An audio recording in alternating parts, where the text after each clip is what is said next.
Olá, pessoal! Bom, a gente viu então até agora, em relação à farmacologia e matemática aplicada à enfermagem, a gente viu toda a parte de farmacologia, não é mesmo? Toda a parte teórica envolvendo as classes de medicamentos, né?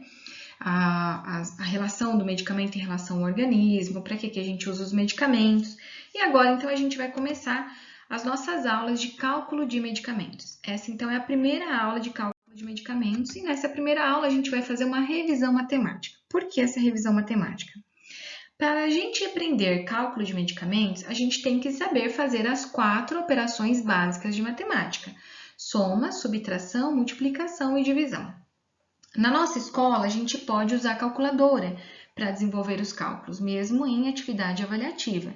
Porém, no processo seletivo, vocês não poderão levar a calculadora. Daí a importância de revisarmos, tá? As 4 operações básicas de matemática. Mas para revisarmos as 4 operações básicas, também é importante a gente dar uma recordada em alguns conceitos. Por exemplo, número natural. O que é o número natural? Bom, com o surgimento da linguagem, né, seja ela falada ou escrita, houve-se também a necessidade de contar os objetos, as pessoas, animais. A gente não conta tudo diariamente? Vamos pensar, a gente recebeu o nosso salário e a gente não vai contar? O quanto que eu vou gastar para pagar determinada conta, quanto que eu vou gastar no mercado, não é assim, a gente não faz contas. Então, daí a importância de se criar números, e esses números foram chamados de números naturais, que são normalmente utilizados em contagens de elementos ligados à natureza. Então, quais são eles? Os números comuns, né, que a gente conhece. 1, 2, 3, 4, 5, 6, 7, são números inteiros, tá? Então, olha lá um exemplo de números naturais. Esses são números naturais, que são infinitos, tá, pessoal? E como que a gente faz a leitura dos números naturais? Então, existem as classes, né, dos números. Então, a gente tem classes das unidades simples, classe dos milhares, classe dos milhões. Então, a gente denomina o número respeitando a classe que ele ocupa. Então, por exemplo, esse número aqui, ó, na classe das unidades simples, nós temos unidades, dezenas e centenas. Esse primeiro número, a gente lê 654. 600 porque o 6 está na centena, então eu multiplico ele por 100. 50 porque o 5 está na dezena, eu multiplico por 10. E 4 porque ele está na unidade, eu multiplico por 1. Então, dá 654. Nessa outra linha, 25. Eu não tenho nada na centena. Então, aqui é só para vocês relembrarem que quando a gente vai falar algum número, a gente tem que respeitar a classe que ele ocupa, tá bom? E como que a gente faz a leitura desses números, né? Então, por exemplo, olha lá, 1654. Na leitura matemática, a gente vai ler 1.654 unidades. Mas na prática, a gente acaba substituindo milhar por 1.000. E eliminamos a palavra unidade, né? Fica 1654. Olha outro, 41.654. Então, na leitura matemática, 4 dezenas de milhar, 1.000.654 unidades. Ninguém vai precisar decorar isso, tá, pessoal? É só uma recordação. Que às vezes vocês pegam alguns livros de cálculo de medicamento que vem essa revisão e vocês podem se confundir. Então, para vocês entenderem que na leitura matemática a gente escreveria o número dessa forma, tá? Agora a gente vai ver um pouquinho sobre números decimais. O que são os números decimais? Tá? São todos aqueles números que a gente utiliza vírgula na sua composição. E eles são extremamente utilizados no cálculo de medicação. A gente vai usar número decimal em todos os cálculos de medicação, tá? Se não todos, praticamente todos. E para que serve essa vírgula, então, pessoal? Essa vírgula serve para separar a parte de números inteiros com parte de números fracionados, né? Números menores do que um inteiro. Então, vamos ver, olha, aqui. Vamos pôr este. O 2 é um número inteiro, tá? E o 45 é um número fracionado. Então, tudo que vem antes da vírgula, no caso aqui, ó, o número 2 é um número inteiro. O número 45 é um número inteiro. E o que vem após a vírgula são números, faz parte da parte fracionária, tá? Números decimais, são décimos. Aqui alguns exemplos de números decimais, então a gente sempre tem que saber, tá ciente que número decimal sempre vai ter vírgula na sua composição, tá? E como que a gente faz a leitura desses números decimais? Então, assim como os números naturais a gente respeitar as classes numéricas, né? Aqui também a gente vai respeitar. Então, ó, tudo que vem antes da vírgula não faz parte dos números inteiros. Aqui a gente tem classes das unidades simples. Então, tem unidades, dezenas e centenas. O que vem após a vírgula faz parte dos números fracionários. Então, eu tenho primeira casa após a vírgula, casa dos décimos, segunda casa, centésimos e terceira casa, milésimos. Vocês não terão que escrever a leitura desses números para mim. É só para vocês entenderem como a gente vai trabalhar lá em cálculo de medicamento, tá? Então, a leitura, assim como nos números inteiros, né? A gente respeita uma classe numérica, então tem unidade, dezena, centena, unidade de milhar, dezena de milhar, centena de milhar. Na parte fracionária também.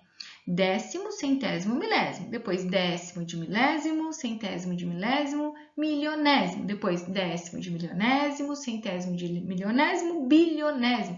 E aí continua. Décimo de bilionésimo, centésimo de bilionésimo e assim por diante, tá, pessoal? Exemplo, então, 0,2. Eu leio 0,2 ou 2 décimos, tá?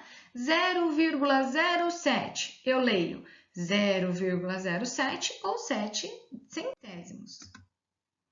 Agora a gente vai ver a primeira operação matemática, as duas primeiras, né? Adição e subtração com números decimais. Então vamos lá, gente, as regras.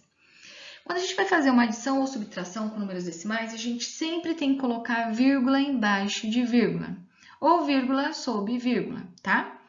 Para a gente separar os números inteiros dos números decimais, dos décimos, né? Dos números da parte fracionária, mais precisamente.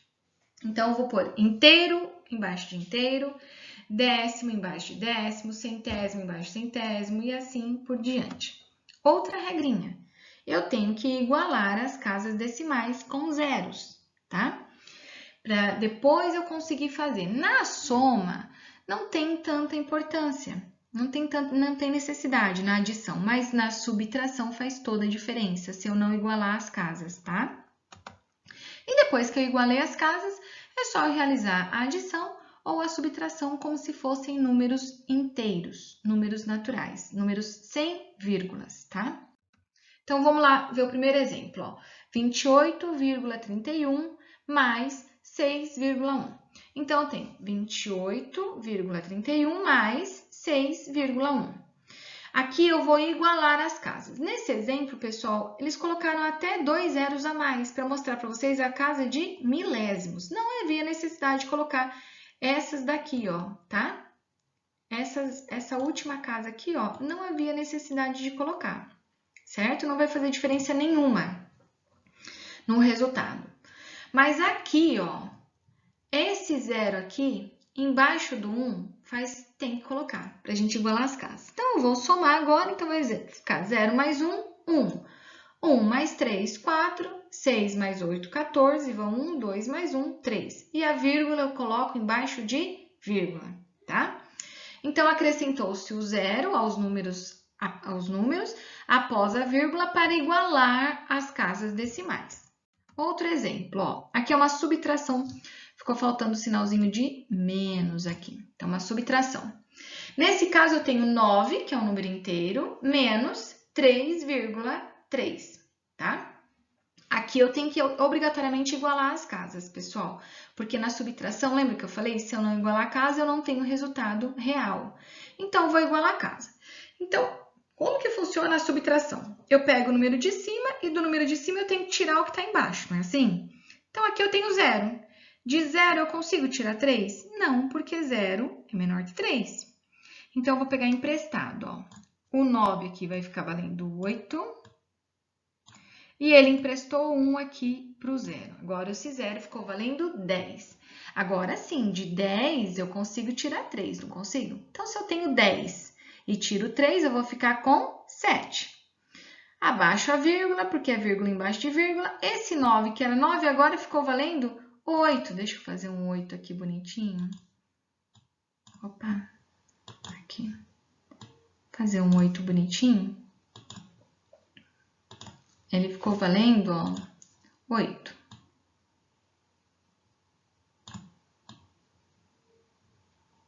Certo? Agora, de 8, eu consigo tirar 3, não consigo? Então, 8 menos 3, sobrou 5. Então, qual que é o resultado dessa subtração? 5,3. Onde 5 está na casa das unidades, né? Classe das unidades simples. E o 7 está na casa dos décimos, tá? Agora, a gente vai ver multiplicação dos números decimais. Qual que é a regra para multiplicação? Então, a regra fala aqui, ó. Para multiplicar dois números decimais, multiplique os números da mesma forma que a gente multiplica os números naturais, ou seja, sem se preocupar com a vírgula para resolver a multiplicação. Então, nesse caso, eu não preciso pôr vírgula embaixo de vírgula. Por quê? Porque a vírgula eu só vou recolocar no resultado final, tá? Mas para isso eu tenho que somar as casas decimais dos números que estão sendo multiplicados para então colocar a vírgula no resultado. Vamos ver lá um exemplo, ó. Aqui, 51,25 vezes 3,3. Então, tanto faz a posição da vírgula aqui, certo? Então, vamos começar a fazer a multiplicação. Eu sempre começo da direita para a esquerda. Então, 3 vezes 5, 15. Ficou 5 e vai 1 aqui. 3 vezes 2, 6, mais 1, 7. 3 vezes 1, 3. 3 vezes 5, 15. Agora, eu ponho 15 inteiro, porque eu não tenho mais nada para subir. Ponho o sinal de mais, porque depois eu vou somar isso daqui. E eu sempre ponho o sinal de mais para pular uma casa, tá? Para começar na casa seguinte. E continua a multiplicação. Ó. 3 vezes 5, 15. Ficou 5 aqui e foi o 1 igualmente ali. 3 vezes 2, 6 e 1, 7. 3 vezes 1, 3 e 3 vezes 5, 15. Lembrando que na hora de eu somar, esse 5, pessoal, ele tem que estar aqui embaixo do 1, tá? Então, ó, 5, eu abaixo 5, 5 mais 7, 12, vai 1 aqui, né? 7 mais 3, 10 e 1, 11, foi 1 aqui. 5 mais 3, 8, mais 1, 9. 5 mais 1 aqui, 6 e desce 1. Agora sim, eu tenho que me preocupar com a vírgula. Então, como eu vou fazer para colocar a vírgula? Então, olha aqui, ó. No primeiro número, eu tenho duas casas após a vírgula. E no segundo número, eu tenho uma casa. Eu vou somar todas essas casas decimais. Então, eu vou ter 1, 2, 3. Tenho 3 casas decimais aqui nos números que eu estou multiplicando. Agora, eu vou contar 3 casas, mas sempre da direita para a esquerda. Então, vamos lá. 1, 2, 3 casas e coloco a vírgula. Agora sim, eu tenho o resultado, ó. Esse aqui é o resultado, certo? 169,125. Um outro exemplo, ó, 0,31 vezes 2,12. Então, aqui, gente, como zero, né, não conta, porque todo número multiplicado por zero é igual a zero, eu pus o 0,31 embaixo, ó, para facilitar a nossa multiplicação, porque aqui eu tenho só 2 números para multiplicar e aqui eu tenho 3. Então, para não ficar 3 fileiras aqui, a gente coloca o número mais simplificado embaixo, tá? A ordem aqui não vai alterar a resposta. Então, vamos começar pelo sempre da direita para a esquerda. 1 vezes 2, 2. 1 vezes 1, 1. 1 vezes 2, 2. Coloco o sinal de mais, né, na primeira casa e pulo para a casa seguinte. 3 vezes 2, 6. 3 vezes 1, 3. 3 vezes 2, 6. Agora sim eu posso realizar esta soma. 2, 6 mais 1, 7. 3 mais 2, 5. E eu abaixo o 6, porque 6 mais 0 é 6. Vamos contar então quantas casas para pôr a vírgula? Na primeira linha eu tenho 2 casas, na segunda linha eu tenho 2 casas. Ó. 1, 2, 3, 4. Sempre vou contar da direita para a esquerda. Então, vamos contar. 1, 2, 3, 4. Ponho a vírgula. E aqui, obrigatoriamente, eu tenho que pôr um 0, porque eu tenho que preencher a casa dos números inteiros. Então, como não tem nenhum número aqui, eu vou colocar sempre o número 0. Então, lembra, ó, que neste caso, no resultado, a casa da unidade terá que ser preenchida com 0 após a colocação da vírgula, tá? Agora, a gente vai para a divisão de números decimais. Vamos ver a regra, ó. Para que possamos efetuar a divisão de 2 números decimais, nós devemos igualar o número de casas decimais desses números, para então a gente desconsiderar a vírgula e resolver a divisão como se fosse um número inteiro.